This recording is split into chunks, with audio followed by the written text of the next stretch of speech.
तेजा, अरे तेजा इकडं काय करतोयस तू? घरभर शोधते मी तुला, पण काय रे, ओझी उचलायला गेला होतास ना? काय झालं त्याचं? काय नाही. काय नाही म्हणजे? अरे दीदी, सांगण्यासारखं काहीतरी पाहिजे की नको? अगं हे बघ, नाही, माईंविषयी लोकांना आदर आहे हे चांगलंच आहे, मला पण ते बघून भारीच वाटतं की. पण मी काही करायला गेलो ना, लोक माईंचं नाव घेतात आणि मला कामच देत नाही. पण काही जण काम देतात पण पैसे देत नाही. आता दीदी तूच सांग मला, आता मी माईंचा मुलगा आहे, पण माणूस पण आहेस ना. आता मला काहीतरी काम करायचंय तर मग काम करू का नको तू सांग मला. आता सकाळी तुझ्या समोरच त्या गाडीत बसून मी तिथे काम करायला गेलो, बरोबर? तिथे गेलो आणि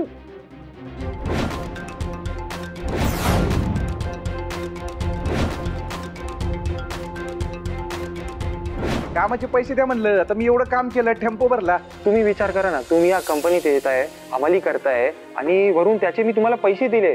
हे सर्व जेव्हा माई साहेबांना कळेल तर अहो माझी नोकरी जाईन हो. मी तुम्हाला पैसे नाही देऊ शकणार. अहो असं करू नका दडकर, तुम्ही ऐका. अहो काय करताय दडकर?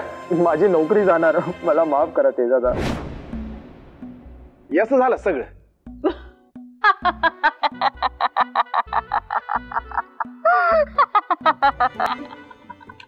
अरे देवा, काय तू हसायला काय झालं तिथे?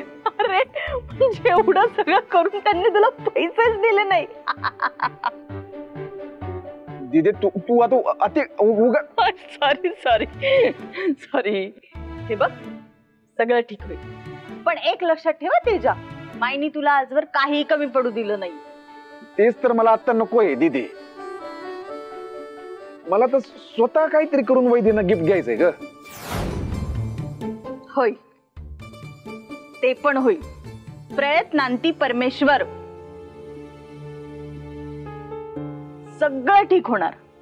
तू एक प्रयत्न केलायस ना, अजून एक कर. काही गरज नाही.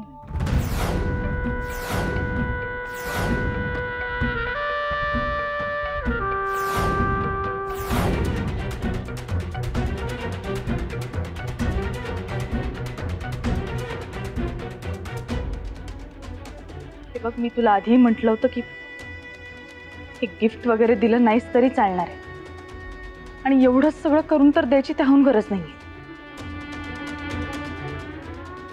प्लीज तू थांबव हे सगळं.